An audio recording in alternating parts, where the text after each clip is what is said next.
When my son called me Mrs. Patel instead of Ma, I thought he was joking. It happened at his wedding. The hall was full of people, laughter, and bright lights. I had waited all my life for that moment. To see him happy, to see him starting his new journey. But when he looked at me that day, something was different in his eyes. He smiled politely, like you would smile at someone you barely know. And then he said, "Mrs. Patel, thank you for coming." Everyone around us laughed, thinking it was just a funny joke. But I knew it wasn't. I smiled, nodded, and said, "Of course, Beta." But inside, my heart whispered, "When did you stop being my little boy?" That moment, though small, changed everything. It was when I realized that sometimes love doesn't end in a storm. It just fades quietly, like sunlight leaving a room. My name is Asha Patel. I am 58 years old now. I live alone in a small town. My days are quiet. I make my tea, sit by the window, and listen to the birds. Sometimes I sew clothes for the neighbors just to keep busy. But life wasn't always this quiet. Once, it was full of noise, laughter, and dreams. My husband Rajesh was a bus driver, a kind man who worked long hours but always came home with a smile. We didn't have much, but we were happy. And when our son Arav was born, it felt like our world became brighter. He was our light. Rajesh used to say he'll make us proud one day, and for a while it felt true. But when Arav was 5, life took everything from us. Rajesh passed away suddenly, a heart attack while driving. One phone call changed our lives forever. I remember standing at the door holding Arav's hand, waiting for his father to come home. Instead, 2 men in uniform came. Arav didn't understand. He kept asking, "Why isn't Papa talking, Ma?" What could I say? How do you explain death to a child who still believes in fairy tales? That night, as he slept, I whispered to him, "It's just you and me now." My son. He turned in his sleep and said softly, "I love you, Ma." I held his tiny hand and cried quietly so he wouldn't hear. The years after that were hard. I worked as a tailor in a shop nearby. My hands hurt from sewing all day. But when I looked at Arav's face, I found strength again. I wanted him to have everything I never had: good food, clean clothes, and a proper education. We lived in a one-room house with a leaky roof, but we made it a home. On rainy nights, I would place a bowl under the drip and tell him, "Listen, that's music from the sky." He would laugh, and we'd make stories about the rain. He grew up fast. Too fast. By 12, he was taller than me. He was polite, hardworking, and always wanted to help. One month, when I couldn't pay his school fees, he refused to eat dinner. He said, "If you can work hard for me, Ma, I can work hard for myself." I still hear those words sometimes, like an echo from another life. Arav was bright, always top of his class. His teachers said he would go far. And he did. He won a scholarship to study engineering in the city. That was one of the happiest days of my life. The morning he left, I packed his bag neatly, a few shirts, a small box of thepla, and a note that said, "Make me proud." At the bus station, he hugged me and said, "I'll call you every night, Ma." And for a while, he did.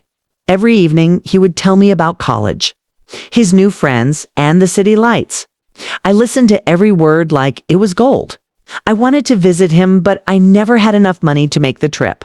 So I just saved a little every month, hoping someday I could surprise him. Over time, his calls became shorter. Still warm, but rushed. He was growing, finding his place in the world. I told myself that's what a mother should want for her child: to stand tall, even if it meant standing far away. Then one evening, he said, "Ma, there's someone I want you to meet." I smiled. Someone, he said her name was Priya. She was in his class, from a good family, and very kind. I could hear the happiness in his voice. It made me happy too. I asked softly, "Do you love her?" He was quiet for a few seconds, then said, "I think so." That night, I couldn't sleep. I kept thinking about the girl who had captured my son's heart. I prayed she would love him deeply, the way he deserved. Months passed. Arav got a job in the city. He and Priya moved into a small apartment together. He sounded excited, full of plans. "Ma, you should see the city lights," he said once. "They never sleep." I smiled and said, "Then one day I'll come and see them with you." He laughed. "Yes, soon." but soon never came. He called less often, and when he did, it was short and hurried. I understood. Life moves fast when you're young and in love. Still, sometimes I would sit by the window, holding my phone, waiting for it to ring. Then one day he said, "Ma, we're getting married." My heart swelled. "That's wonderful, Beta," said. He sounded distracted. "It'll be a small ceremony here in the city. Priya's parents are taking care of most of it. Don't worry, I'll send you the details." He didn't say, "Ma, you must come." He said, "I'll send you the details." I told myself not to think too much about it. Maybe he was just nervous. A mother's heart always finds reasons to forgive before it hurts. When the day came, I packed a small bag and took the early train. I wore my best sari, the one Rajesh had gifted me years ago. The wedding hall was beautiful, full of light and color. I stood near the entrance holding a small gift wrapped in brown paper. A silver photo frame with Arav's childhood picture inside. When I saw him, my heart almost stopped. He looked handsome, grown-up, and confident. I smiled with pride. But then he said those words, "Mrs. Patel, thank you for coming." I froze. I thought I heard him wrong. But no, he said it again, smiling politely. Then Priya walked up. She was beautiful. She smiled warmly and said, "Arav has told me so much about you." Her words were kind, but they felt distant. Like she was meeting a guest, not her mother-in-law. That night, I sat alone in my small hotel room. I thought about the wedding, about the way Arav had looked at me. He hadn't called me Ma once. I told myself maybe he was just trying to fit in with her family. Maybe he didn't want to make things awkward. I convinced myself again and again that it didn't mean anything. But when I saw Priya's mother feeding him sweets, and he smiled at her and said, "Thank you." Mom, I felt something inside me break quietly. I didn't cry. I just sat there, smiling like mothers do when they don't want to embarrass their children. The next morning, I packed my bag and took the early train home. The city was waking up, people rushing to work, horns honking, life moving forward. I looked out the window, holding the small silver photo frame in my lap. The clouds outside looked heavy, ready to burst. I whispered to myself, "You'll always be my son. Arav, even if the world forgets, I won't." And that was the beginning of the silence between us. The kind of silence that doesn't make noise but fills every corner of your heart. When I returned home after the wedding, everything felt different. The house was the same wooden chair by the window, the same clock ticking softly on the wall, but it all felt emptier somehow. For days, I kept thinking about how happy Arav had looked. That smile on his face when he stood beside Priya, it was genuine, and that gave me peace. But there was also a little ache that refused to go away. I tried to tell myself that this was how life worked. Sons grow up, get married, build their own homes. Mothers step back and watch from afar. It's natural, I thought. It's normal. Still, every evening when I sat down with my cup of tea, I would catch myself glancing at my phone, waiting, hoping. The first week after the wedding, I didn't hear from him. Then one morning, my phone buzzed with a message. It was from Arav. "Hi Ma, we just got back from our honeymoon. Everything's great. Priya says hello." I stared at the screen for a long time. Just one line. "No, I miss you. No, how are you doing?" Still, I smiled and replied, "I'm so happy for you both. Take care and eat well." He didn't reply after that. Days turned into weeks. I would wake up every morning and check my phone before making tea. I told myself he must be busy adjusting to his new life. I tried not to expect too much. But the heart never truly stops expecting. Sometimes I would talk to his childhood photo that still hung on my wall. "You remember this, Beta?" I would say softly. "This was your first school uniform. You cried that day because I forgot to pack your crayons." The house was too quiet, and my voice was the only sound that filled it. One evening, I gathered the courage to call him. It rang for a long time before he answered. "Hello, Ma," he said, his voice polite but distant. "How are you, Beta?" I asked, "Did you eat? How's work?" "All good, Ma. I'm just a little busy these days." I smiled, even though he couldn't see it. "That's good. I don't want to bother you. I just wanted to hear your voice." There was a short silence. Then he said, "Priya's calling me." I'll talk to you later." okay? And before I could reply, the line went dead. I sat there for a long time, staring at my phone. I wanted to tell him I had made his favorite doll that day, that I had bought new curtains for his room. But those words stayed unspoken. That night, as I lay in bed, I realized that sometimes love doesn't end with a fight. It ends quietly, with unanswered calls and words we never get to say. Months passed. I learned to fill my days with small things. Sewing clothes for the neighborhood women, tending to my little garden, reading old letters. I even joined a temple group where other mothers would sit together and talk. Most of them had sons living far away too. We would share our stories, and it made me feel less alone. One of them, a woman named Kamla, once said to me, when sons marry, they don't forget their mothers, they just forget to call. I smiled at her words. It was comforting, even if it wasn't completely true. It was around that time that Arav called again, after almost 2 months. Ma, Priya and I are coming to visit next weekend, he said casually. My heart leaped. I spent the entire week preparing, cleaning the house, washing the sheets, cooking all his favorite dishes. I even bought fresh flowers to place on the dining table. When the day finally came, I woke up early, dressed in my best sari, and waited by the door. They arrived around noon. Arav looked different, tired but grown up. Priya looked elegant, dressed in a neat salwar suit, holding a box of sweets. Ma, he said, hugging me quickly. It's good to see you. I smiled and held his hand. You've lost weight, Beta? Are you eating properly? He laughed. I'm fine, Ma. Priya smiled politely. Namaste, Ma. I brought some sweets for you. That's very kind, Beta, I said. Come sit. You must be tired. I served them lunch, hot rotis, dal paneer, and kia for dessert. Arav barely ate. He kept checking his phone, replying to messages. Priya was polite but quiet. At one point, she said, Arav, your mom's house is very simple. It feels old-fashioned. Arav laughed softly and said, Yes, Priya, I told you. She doesn't like to change things. He didn't notice the way I lowered my eyes then. After lunch, Priya went to rest in the bedroom while Arav and I sat in the veranda. The afternoon was warm and still. I asked gently, Do you like your new life, Beta? He nodded. Yes, Ma. Work is good. Priya's parents help us a lot. I hesitated. Do you ever miss home? He smiled, but it was a small, careful smile. Ma, this is my home now. Those words hurt more than I expected. But I stayed silent. Before they left the next morning, I handed Priya a small gold chain, the one I had worn on my wedding day. This is for you, Beta, I said softly. She looked at it and said, Oh, Ma, that's too traditional. I don't usually wear gold. RF laughed awkwardly. She likes modern jewelry, Ma. I forced a smile and said, Of course, that's fine. When they drove away, I stood by the gate, waving until their car disappeared around the corner.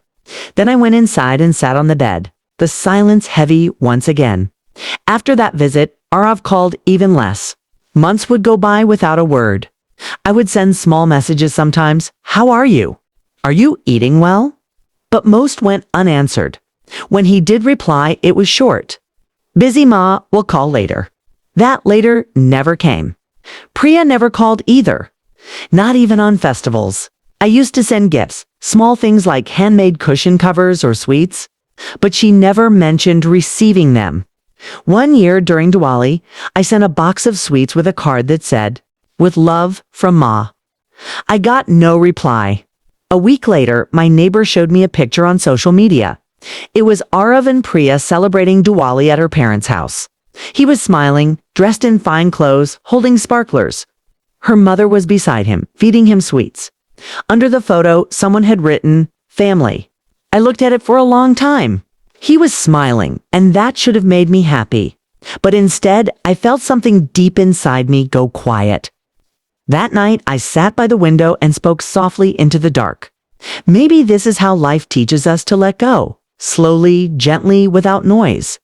I realized that love is not always loud or visible. Sometimes it just lives quietly, in the spaces where people forget to look. Still, every morning I cooked an extra roti. I told myself it was a habit, but deep down, I think I still hoped he might walk through the door one day, smiling, saying, Ma, I'm home. A year went by after their visit. I learned to live around the silence. The way one learns to live with an old scar, it doesn't hurt every day. But sometimes it still burns. I told myself not to expect anything. Expectations only lead to pain. But even the strongest walls can crumble when hope knocks softly enough. It was a Sunday morning when I received a call from Arav. "Ma," he said, his voice rushed. "Priya and I will be in your town for some work. We might stop by for a few hours." My heart leaped. "That's wonderful, Beta. I'll cook your favorites." He paused for a second and said, "Actually, we'll be in a hurry. Please don't cook much. We just wanted to say hello." I smiled through the lump in my throat. "All right, Beta, I'll still make tea." When they arrived later that week, I could sense a difference. Priya looked elegant as always, but her smile felt thinner this time. Arav seemed distracted, speaking mostly about his work and travel plans. They sat for a while, talked politely, and then Arav said, "Ma, there's something we wanted to tell you." I looked at him, waiting. "Priya's pregnant," he said, smiling faintly. My eyes filled with tears. "Oh, Beta, that's wonderful news." I reached for his hand. "You're going to be a father." He nodded, smiling awkwardly, almost as if unsure how to respond to my joy. Priya said quietly, "My parents are helping with everything. They've already set up a room for the baby." I looked at her, then at Arav. "And you? Will you bring the baby here someday?" Before he could answer, Priya said softly, "We'll see. Ma, the city has better facilities. It's safer there." I nodded, even though my heart felt heavy.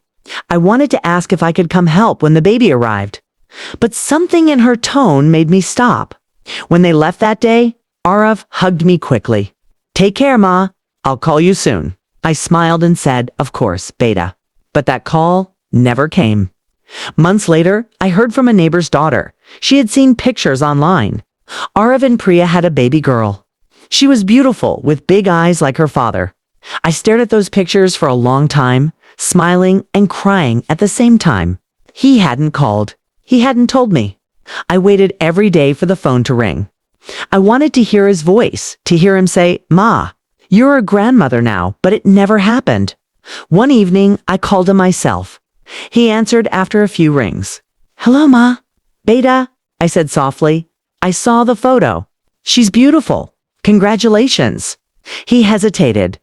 "Oh, yes. Thank you, Ma. We were going to tell you." I didn't ask why he hadn't. I didn't want to embarrass him. "I'm so happy for you," I said instead. "What's her name?" "Anaya," he said. "It means caring." "Beautiful," I whispered. "I can't wait to meet her." There was a long pause. Then Priya's voice came faintly from the background. Arav said quickly, "Ma, we're a bit busy right now. I'll call you later, okay?" And again, the line went silent. I held the phone against my chest and closed my eyes. For a few minutes, I just sat there, feeling the weight of everything that was left unsaid. Days turned into weeks. Every evening I imagined what my granddaughter might be doing. I would sit on the veranda, sewing tiny clothes she might never wear, humming lullabies she might never hear. I told myself I didn't need much, just one visit, just one look at her face. That would be enough. One morning, unable to stop myself, I packed a small bag and took the train to the city. I didn't tell Arav I was coming. I thought it would be a surprise, a mother's harmless wish to see her child and grandchild. When I reached his apartment, my heart was racing. I stood at the door, straightened my sari, and rang the bell. Priya opened it. Her smile froze the moment she saw me. "Oh, Ma, you're here." "Yes," I said softly. "I was in the city for some work and thought I'd stop by." She hesitated, then said, "Arav's not home right now. He's at the office." "That's fine," I said. "I just wanted to see you and the baby." She shifted uneasily. "The baby's sleeping. It's not a good time." I smiled politely. "I'll be quiet. I just want one look." She sighed and stepped aside. "Please don't wake her." I walked in slowly, my eyes searching the small apartment until they landed on a crib by the window. Inside lay a tiny baby wrapped in a pink blanket. I moved closer, careful not to make a sound. My heart felt full. She was beautiful, small, peaceful. Perfect, I whispered softly. Hello, Anaya. I'm your Dottie. For a moment, I forgot everything. The silence, the distance, the hurt. It all disappeared. I felt only love. Then Priya's voice cut through. Ma, please don't touch her. She's just fallen asleep. I pulled my hand back quickly. Of course, Beta. I'm sorry. I turned toward her and said gently, You're doing a wonderful job. She's lucky to have you. Priya didn't answer. She just looked at me, then said quietly, Ma, I hope you understand. Things are different now. Arav has his own responsibilities. We're trying to build our life. It's hard for him to keep up with everyone. I nodded, even though the words stung. I understand. But before I could say more, the front door opened. Arav walked in, surprised. Ma, what are you doing here? I came to see you, I said softly. And to meet your daughter. He frowned slightly. You should have called first. I didn't want to trouble you. I just missed you. Priya came and stood beside him. I saw the way he glanced at her, then at me. His shoulders stiffened. Ma, we're really busy right now. We have appointments, and the baby's schedule is very fixed. Maybe next time. Okay. I forced a smile. Of course, Beta. I just wanted to see her once. That's all. He nodded, already distracted. All right, Ma. I'll call you later. I stepped out of the house quietly, my eyes blurring. As I walked down the stairs, I heard the door close behind me. It wasn't loud, but it felt final. I didn't cry until I reached the station. Sitting on the hard wooden bench, surrounded by strangers, I finally let the tears fall. All I could think was how strange life becomes when love turns into formality. The same child who once held my hand and promised never to leave now, couldn't spare a moment for me. The train arrived and I boarded without looking back. As it moved, I whispered to myself, You did your best, Asha. You gave him everything. Now it's time to let him be. But even as I said it, I knew letting go would not be easy. That night, back in my small house, I opened an old trunk filled with Arav's childhood things. His drawings, his school certificates, his first toy car. I held them one by one, feeling their weight, remembering every story behind them. Then I picked up an old photo, the three of us before Rajesh passed away. Arav was sitting on my lap, smiling, his arms around my neck. I traced his little face in the picture and whispered, Where did you go, Beta? Not your body, but your heart. The house was silent. Only the clock ticked softly, marking the time that had passed, time I would never get back. That was the night I finally realized that my son had not forgotten me by accident. He had learned to live without me, and I had to learn the same. After that trip, something inside me changed. I stopped waiting by the phone. I stopped checking the clock, wondering when he might call. I told myself, no more expecting Asha. Just peace now. At first, it felt like I was punishing myself.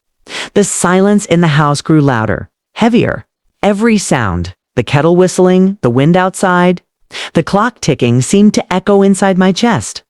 But slowly, something softer began to grow in that quiet. Acceptance. I started waking up earlier, going for walks to the temple. I began talking more with the neighbors, even teaching a few young girls how to sew. It gave me a small sense of purpose again. Sometimes when I would walk past the school nearby and hear children laughing, my heart would still ache a little. But I learned not to fight it. Love doesn't disappear just because it isn't returned in the same way. One day I was sitting in my veranda, sewing a blouse for a neighbor's daughter, when Kamal, my friend from the temple group, came by. She looked at me and said, Asha, you look better these days. Peaceful. I smiled. Maybe I'm learning how to live again. She nodded. That's good. You've given your son enough love. Now give some to yourself. Her words stayed with me. That night, I made myself a good meal, lit a small lamp near the photo of Rajesh, and for the first time in a long while, I didn't feel alone. I just felt present. Months passed. The seasons changed. I didn't hear from Arav much, but I didn't chase the silence either. I sent a small gift when Anaya turned 1, a tiny sweater I had knitted myself. There was no reply, but that was all right. I had stopped expecting one. Then, one evening, something unexpected happened. It was raining heavily. I was preparing dinner when there was a knock on the door. When I opened it, there he was, Arav, standing there, drenched, holding an umbrella. For a moment, I thought I was dreaming. Beta, I whispered. He looked at me with tired eyes. Ah! I stepped aside quickly. Come in, you're soaked. He entered quietly, setting down his bag. I made him sit near the window while I brought him a towel and a cup of hot tea. For a few minutes, we didn't speak. The rain filled the silence between us. Then he said softly, I was in town for work. I thought I'd stop by. I nodded. I'm glad you did. He looked around the house, everything the same as it had been since he left. The old sofa, the curtains, the framed photos. His eyes lingered on one picture, him as a little boy sitting on my lap. Ma, he said quietly, I'm sorry. Those words broke me, not because of their sound, but because I had waited so long to hear them. He continued, his voice trembling. I should have brought Anaya to meet you. I don't know why I kept putting it off. Maybe I was scared you'd be disappointed in me. I took his hand gently. Disappointed? Never. I was just waiting, Beta. Waiting to see your face again. His eyes filled with tears. Priya didn't mean to keep you away, Ma. She has her ways. And I didn't stop her. That's my fault. I shook my head. No, Beta. Life changes people. You don't have to explain. He held my hand tightly, just like he used to when he was small. You were right, Ma. When you lose someone who loves you unconditionally, you lose a part of yourself. I didn't realize how much. I missed you until I saw Anaya call someone else Nani. I felt tears fill my eyes. I had imagined that moment so many times. His apology, his realization, but I never thought it would come like this. So quiet and genuine. I brushed his hair like I used to when he was little. It's all right, Beta. You're here now. That's enough. He stayed the night. We talked for hours, not about the years we lost, but about small things, his work, the baby, his memories of childhood. He laughed when he remembered how I used to burn the roadies, and I laughed too. It felt like time had folded back on itself just for a little while. Before going to sleep, he said, Ma, will you come to the city sometime? Anaya should know her Dottie. I smiled, holding back tears. Only if you really mean it. He looked me in the eyes. I do. The next morning, as he was leaving, I packed him some food for the road. He hugged me tightly before getting into the taxi. I'll call you when I reach Ma, he said. I smiled. I'll be waiting. When the taxi drove away, I stood by the gate for a long time. The rain had stopped. The air smelled fresh, like something had finally been washed clean. A few weeks later, I did visit the city again. This time, he came to pick me up at the station. Priya was polite, maybe even a little warmer than before. She said softly, Ma Anaya's been waiting to meet you. When I saw my granddaughter for the first time, she was sitting on the floor with her toys. She looked up at me, curious. Arav said, Anaya, this is your Dottie. She smiled a small, innocent smile and reached out her hand. I picked her up, my eyes filling with tears. She touched my face and giggled. At that moment, all the years of pain, waiting, and silence melted away. I whispered softly, hello, my little one. I'd been waiting for you. Priya stood nearby, watching. Then she said quietly, Ma, I'm sorry for everything. I didn't realize how much you mean to Arav. I looked at her and said gently, families take time to understand each other. It's all right. What matters is that we try again. She nodded, and for the first time I saw something real in her eyes. Respect. Maybe even love. That evening, as I sat on their balcony, holding Anaya while the sun set behind the buildings, I felt something I hadn't felt in years. Peace. Arav came and sat beside me. Ma, he said, thank you for forgiving me. I smiled. A mother never stops forgiving, Beta. That's how we survive. He leaned his head on my shoulder like he used to when he was small. And in that quiet moment, I realized that I didn't need anything more. Not an apology, not promises, not grand gestures. Just this being together again, even for a short while. Life isn't perfect. People drift apart. Feelings fade and return. But love, real love, has a strange way of finding its way back home.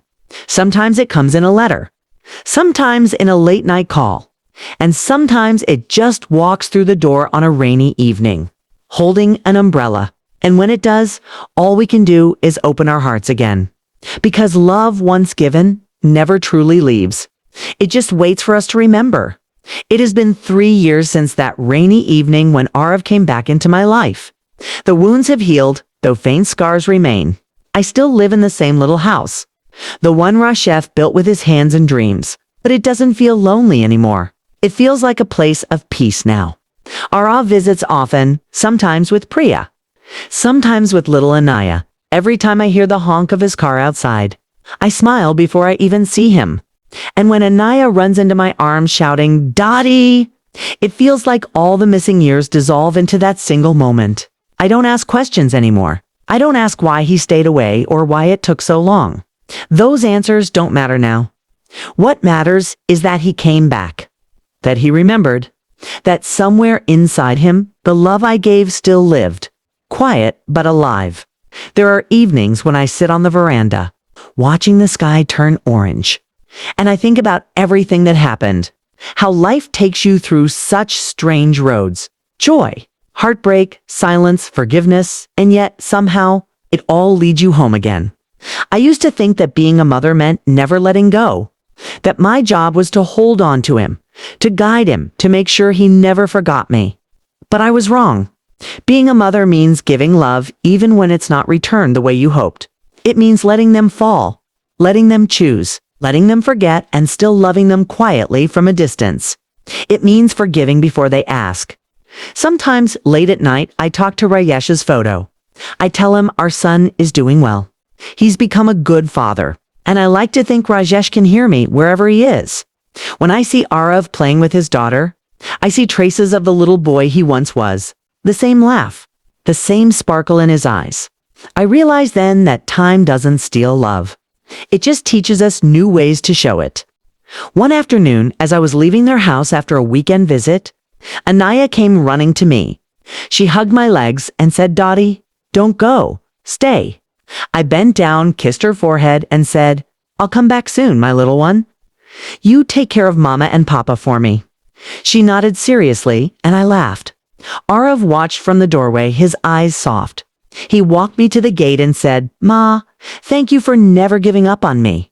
I smiled and said, "That's what mothers do, beta. We wait not with anger, but with love." He looked down for a moment, then whispered, "You waited too long." I touched his cheek gently. It was worth it. When the car drove away, I stood by the gate like I always do, watching until it disappeared around the corner. Then I turned back toward my quiet house. But this time, the silence felt different. Not empty, just peaceful. I went inside, poured myself a cup of tea, and sat by the window. Outside, children were laughing somewhere in the street. A cool breeze brushed my face. And for the first time in a long time, I whispered softly to myself, "You did well, Asha. You did well." Life doesn't always give us the endings we imagine. Sometimes it gives us something quieter, not grand apologies, not perfect reunions, but small, honest moments where love returns, softly, almost shyly. I've learned that love is not about being remembered every day. It's about knowing that, deep down, you still live in someone's heart even if they forget to call, even if years pass in silence, because love doesn't vanish. It waits. And when the time is right, it finds its way back through rain, through regret, through forgiveness. So if you're listening to my story tonight, maybe you're a mother, or a father, or just someone who has ever been forgotten. Remember this. Your love is not wasted. Every act of kindness, every silent prayer, every sleepless night, they all live on. Even when you think they've been forgotten, love always finds a way. Sometimes it just takes the long road home.